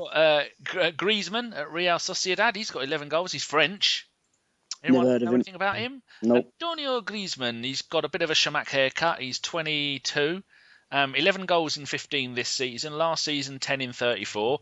He spent his entire career in Spain. If John was here, I'm sure John's mentioned that we've been linked with him before because he's spent his entire time in Spain. Yeah, he has. So know nothing about him, but he seems to be one of those players every season scoring more and more goals. Can I butt in here slightly? Go on in. It's never stopped you before. No. Okay, well, I thought I'd, Now go on. Uh, Butt one, sir. The We thing love your butt. is, thank you.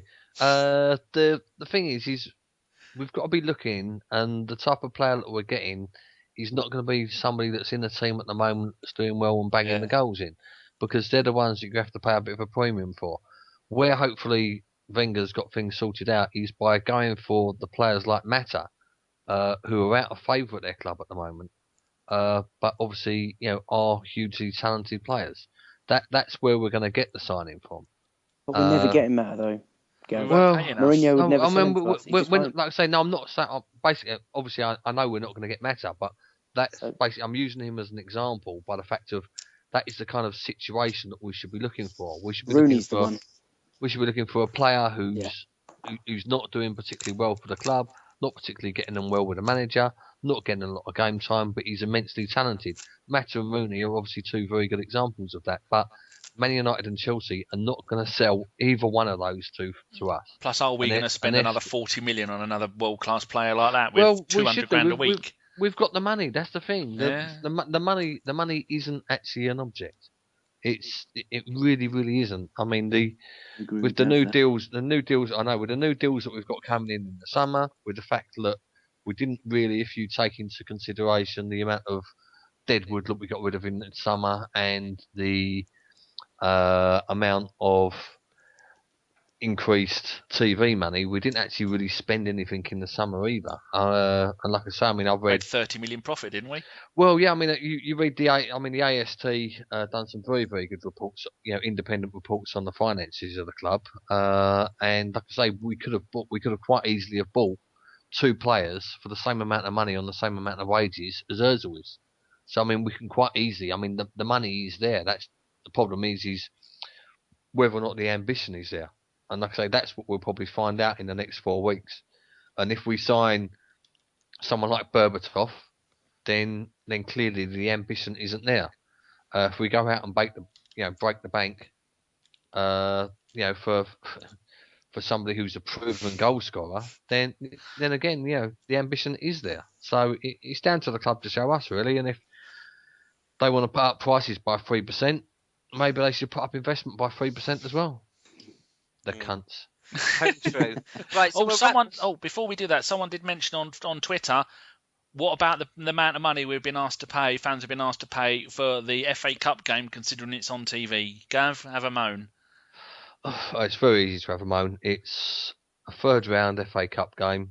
Like I say, the amount of tickets that they gave to the scum was lower than what they should have gave them anyway. Obviously, that was been told that was down to police advice, but I don't feel sorry for them. But really, they did deserve the 9,000. If we gave Chelsea 9,000, we should have given Tottenham 9,000 as well. 68 quid a game is for the ticket, isn't it? The cheapest. But the cheapest started at 62 quid plus booking fee if you was a silver or a red member. But because of the amount of Tottenham supporters in the lower tier, there was very, very few of those £62 or £62 tickets actually available. So actually made for the majority of silver members, the cheapest ticket available was I think 72 to 74 quid, up to the most expensive being £125 for silver and red members. I could buy your season ticket at Barnet to see Edgar David get sent off. Well, like I say, I mean the whole thing's completely nuts. I mean it's getting worse.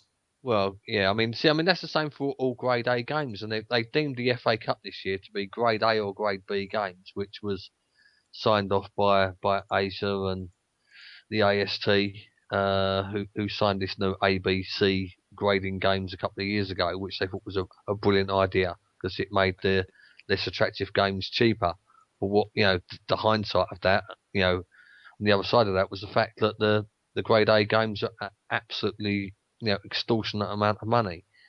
I mean, words again probably fail me when it comes down to ticket prices. I don't think that for the cheapest ticket should never be much more than £45 for any game in the Premier League or in one of the cup competitions. Obviously expect to pay slightly more for that, I guess, to help pay for the new Wembley when it comes to a final, but it's just a ridiculous amount of money to be paying, and it's just purely down to greed, as is the 3% increase that they're putting on tickets next year. the club don't need the money. Many years ago, they used to actually subsidise and actually keep ticket prices down lower if actually a game was on the TV, because the way that it was back then was that the club was getting extra revenue for the game being on TV and being changed away from a Saturday 3 p.m. And that sort of mentality seems to have gone out of the way of club owners and club CEOs these days, where they just see the actual fan that goes to the club as, you know, as a money stream willing to be tapped at every and any opportunity for as much money as possible.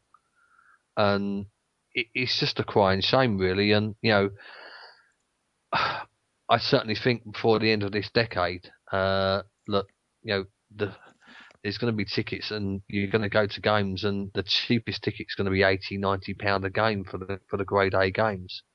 And the club's just going to keep pumping the prices up for as long as people are willing to pay it.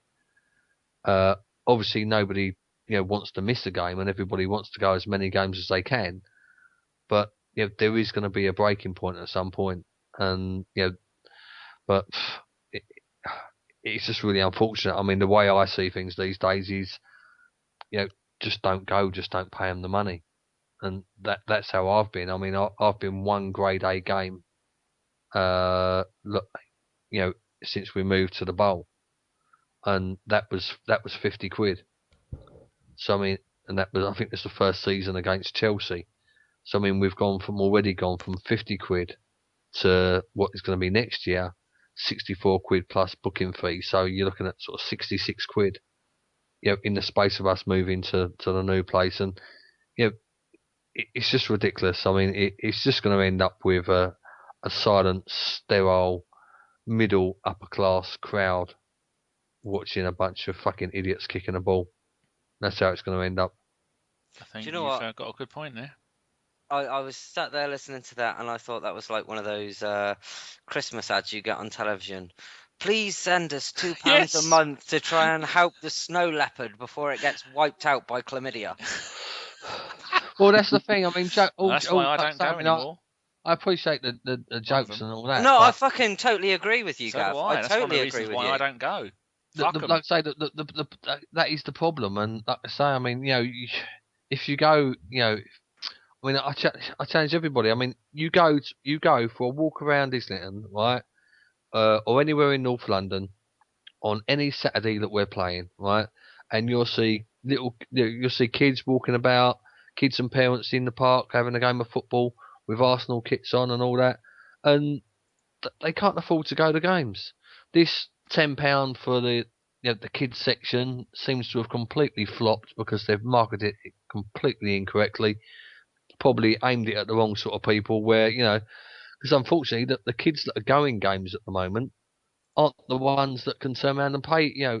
The ones that can afford the £10, so they'd much rather sitting with their parents in the adult section, so to speak. And the adults are quite happy to pay for them the most of the time. But it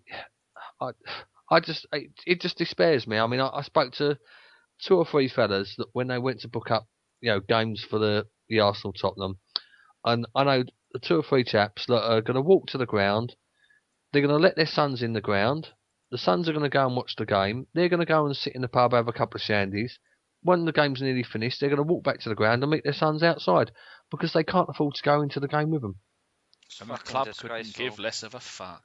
Thing is, it's like with me as well. It's living in Wales because my missus is an Arsenal fan as well. It's not the travelling there and getting to games, even though that's what a good 60-80 quid in the car with fuel. It's what you get hit on top of. And then you think 2 home games, say minimum of 2 home games a month.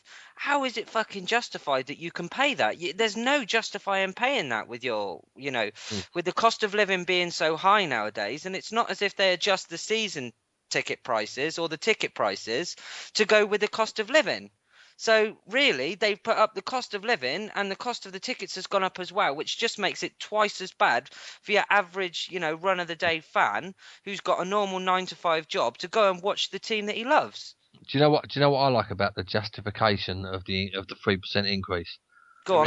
They said it's down to inflation.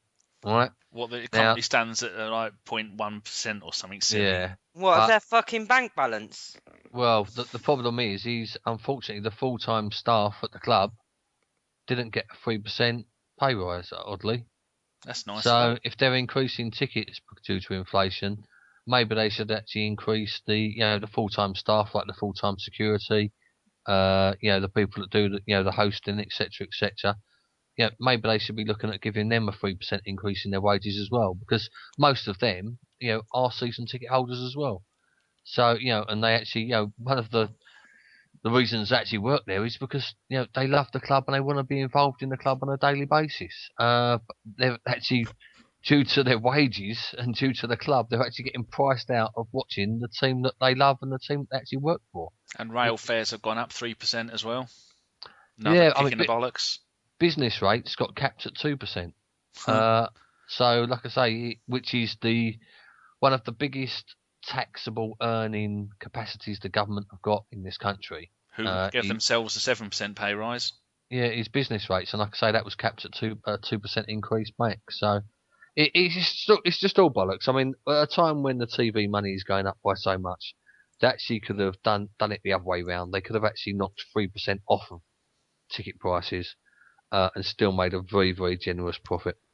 It would have been nice. I said 7% pay rise for the MPs. It's 11%, but that works out to be about £7,000 each. So everybody in charge is getting more and more money, and others that aren't. So this applies to football, any sport, the cost of living, absolutely everything. We're all fucked, and we can all go fuck ourselves. And on that lovely, lovely note, I was going to ask you which two players that you'd like to see. Balotelli. Okay. Oh. No. All right then. No, fuck it. We will do it. Right, you've got two players to pick to come in the summer. Do we do it that they've got to be within reason? In the summer, or do you mean January? In January, sorry. Okay. Have they got to be like, it's definitely going to happen? Because you can't say Messi and Ronaldo. Because Geoff said it. A degree of reality. Believability. Yeah. Okay, Danny. I will go AC. Have you got any idea how bad AC Milan are doing in Serie A at the moment? No. Right. They're one of the biggest teams in the world. Yeah. Currently 13th. You know how much I care. Currently 13th in Serie A. They've got 19 points. Juventus have got 46. So I would go and make a bid for Balotelli, who has got 6 in 12 in a team that are bottom of the league. Last season for Milan, 12 in 13. I think he's the kind of player that it'll either go disastrously wrong and we'll all be kicking ourselves, or we'll score a goal a game, Suarez type, and he'll be entertaining to watch. And while I'm also shopping at Milan, I would make a little cheeky bid for Mexes. Someone who we've always been linked to, another Frenchman, a central defender. A lot of people don't rate him. I do rate him because I like Italian football. So there you go. They're the two I'd get. And, like Gav was saying, they have to be at a club that is doing shit with a shit manager and not getting on. And that club, AC Milan, because I'm an Inter fan, are on their fucking arse. Go in there, get Flamini to go in there, kick a few arses and say, it's brilliant at Arsenal. We get free cake and crack. That's what you really say to that. Gav? I would actually, like I say, from his age, experience, etc., I would actually put a bid in for Benteke. I think he's probably, he's tailor-made for the Premiership. He's got 18 months experience. He's a very, very direct player. I think he can hold the ball up well. So I would go for him, and I would probably make a cheeky bid for either of the fullbacks at Southampton. Oh, sure. Very good. Mm. Not that we need another left back, but I'm just saying good. FK? No, I mean it. Oh, go on, Gav. No, go on, carry on. Well, I'd be happy with Benteke if it meant that we were still going to go and pursue a number one massive striker in the summer, but I don't think that will be the case, so I will happily accept Berbatov. I genuinely think he'd be good for our team. Second player I'd take, and only because I heard that he was linked with a move to West Ham today, but if we're looking for a fourth centre-back just as cover, someone who can maybe play a few games here and there, I wouldn't mind a cheeky bid for Johnny Heitinga from Everton. I think he's a decent player and he's still a Holland international looking to get a World Cup spot. I think as a fourth choice defender he wouldn't be bad. There's also Seamus Coleman, but I can't see him leaving Everton in January, so they would be my two, Heitinga and Berbatov. You do that to me every week. Do I? You should make me you go do first or every go bloody last well. after you. Who are Sorry. you going to have then, Gim? Personally, I would have gone. I think we can actually go ahead and push for Juan Mata. And I think he's not just one of those players that you stick him up front. I think he's a player that can free up players to play in other positions like Podolski to go into the middle and this, that, and the other. And the other player I'd actually go for was who FK just said, Seamus Coleman. So for me, Juan Mata and Seamus Coleman. And Coleman managed to get me in the fantasy football. I have now through to the 4th round of the Cup because Coleman scored me a goal at the weekend. He's in my dream team. And that was enough points to get me through. So you lot are all actual shit, but I'm still in the Cup. Fantastic. Hello. So Thank on you. to the final bit, and we're not going to talk about it in great depth. I'm sure we'll do that next week. We have a little game to give some predictions for. So I'd like to go to you, Gav, first. And if you could chuck in a couple of swear words aimed in their direction, that would be very warmly welcomed. No, like I say, they're just they are what they are, aren't they? As for predictions, I mean, I would take 1-0 now. Depending on, it's very, very hard to predict what we're going to do that day because you've got to predict what kind of team Wenger's going to put out. They're charging grade A prices for the game and charging people 62 quid upwards. You've got to hope that they're going to put out the best team that possibly can. I do hope they do so for the people that paid out the money to go, and obviously for the fact that it's fucking murder that you lose into them cunts. They're the fucking biggest bunch of overexcitable, exaggerated. I mean, if they beat us Saturday, we'll still be hearing about it in fucking 20 years' time. You forgot delusional. Living in the past. Oh, don't deluded fucking. Don't. I just fucking can't stand the bastards. Did anyone see the New Year's fireworks at the London Eye where right at the end it said, "Mind the gap"? I was fucking pissing myself. Is that because you drank too much again? No. I think anyway. I think we're gonna do them 3-1, and I think that Walcott's gonna score the first goal. Okay, fantastic. FK. I want to end their season this Saturday, big time. So 2-0 home win. I hope Arsenal takes the cup seriously and plays the strongest team because we've got 7 days off after that for Villa away. So massive game. And can I just say, my mate who's getting married Saturday night, I've got to go to the Emirates in a suit because of you. And it's the first time I'm ever doing that, and I absolutely hate myself for that. So thank you very much, you cheeky. You know who you are. Just don't have any friends like me. You don't get invited to anything. Just say you're mourning Abu Dhabi. Would you be out if you go into the Tottenham before FK? You could be like one of the be the first person to that Mertesacker dance in a suit. Imagine that. Imagine that. You could record it, put it all over Twitter. You could be a legend, mate. You could be the suited Mertesacker dancer.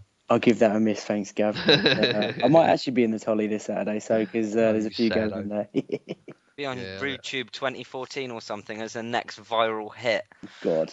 Right, 2-0 Arsenal. Come on. FK Smash and the he enemy. does the That's all I want to Mertesacker. do. His name's FK and he does the Mertesacker. His name's FK and he does the Mertesacker. Oh, Mertesacker. Oh, yeah. First goal scorer, Mr. FK. If he plays... Cthulhu as usual, I suppose. No. I will go with Theo. Oh. Danny? Yes. Before I say mine, John has already been kind enough to lay down the law. He has gone 2-0. Cthulhu first goal scorer. He normally makes his prediction fucking halfway through the game. Jeff has... We don't know what he's going to put, but it's going to be 2-0. 2-1. It'll be 2-1 Giroud, yeah. I reckon I've had a good think about this because all they do is attack and all we do is score.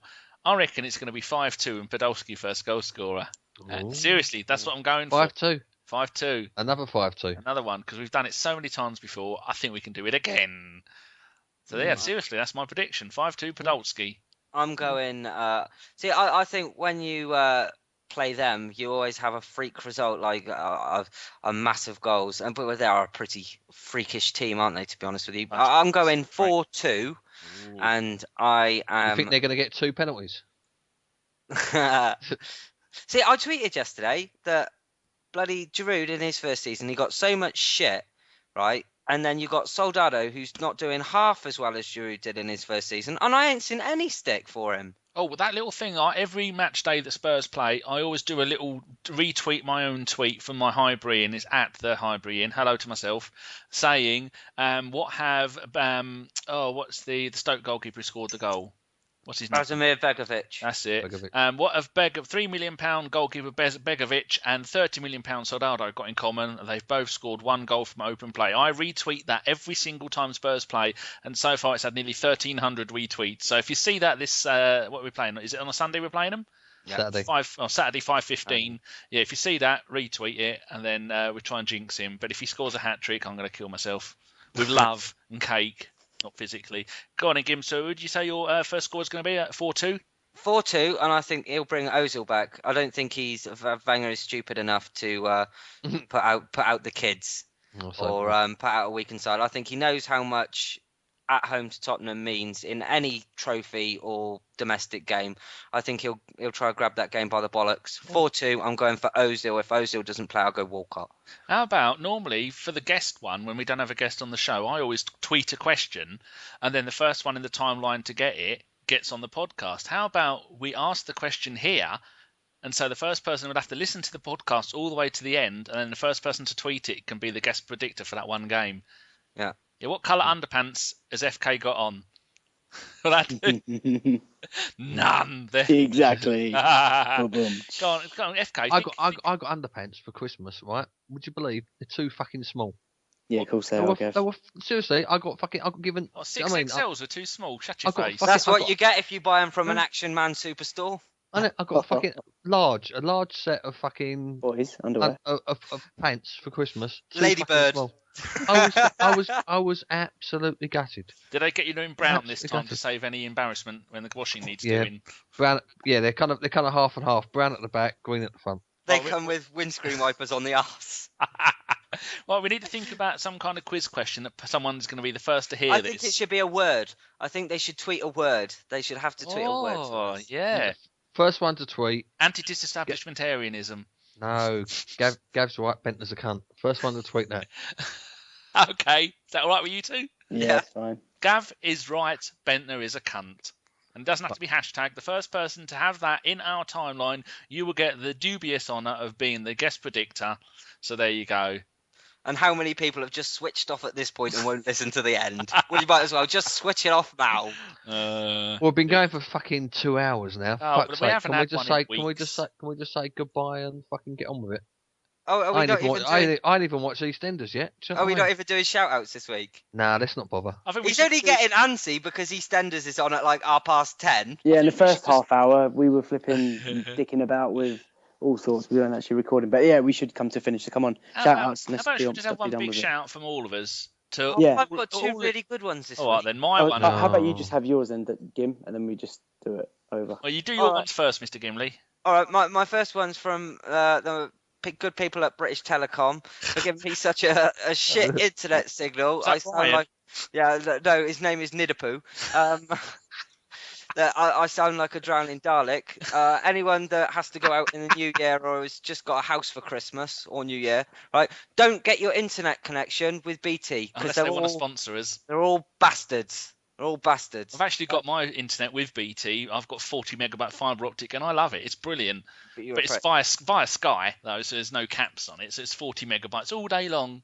Lovely. Neon porn goes to my father, who you might have seen on TV this Christmas selling cheap Audi Carver. He's the one that was with his underpants with a very shrill sounding voice. If you Does anyone know what the fuck you're on about? Someone will know. And yeah. Would that be Mummy Gimli? Will she know? No. Oh, hello, Mummy Gimli. She doesn't know. One night stand. Oh, hello. One night lie down. So does anyone else want to do one, or should we do a joint one for all? Well, my one is going to be to all 11,500 followers on the podcast Twitter account, which is at the AFC podcast, and also to the average of between 5,000 and 6,000 people that go to the bother of downloading every week. Thank you very much. Thank you. Yeah, thank you, and Happy New Year to everyone. Yeah, I'll reiterate what FK said. Happy New Year to everybody. Fuck Tottenham. Yeah. And a big shout out to Hola. Bentner from you. So that was a Bergkamp Wonderland podcast. Thank you very much for listening, and a happy new year. Good night. We ate Tottenham, and we ate Tottenham. We ate We ate Tottenham. Tottenham, we ate Tottenham. We ate Tottenham. We ate Tottenham. We are the Tottenham haters. haters. Non-PC, non-PC. Non-PC. YID cut.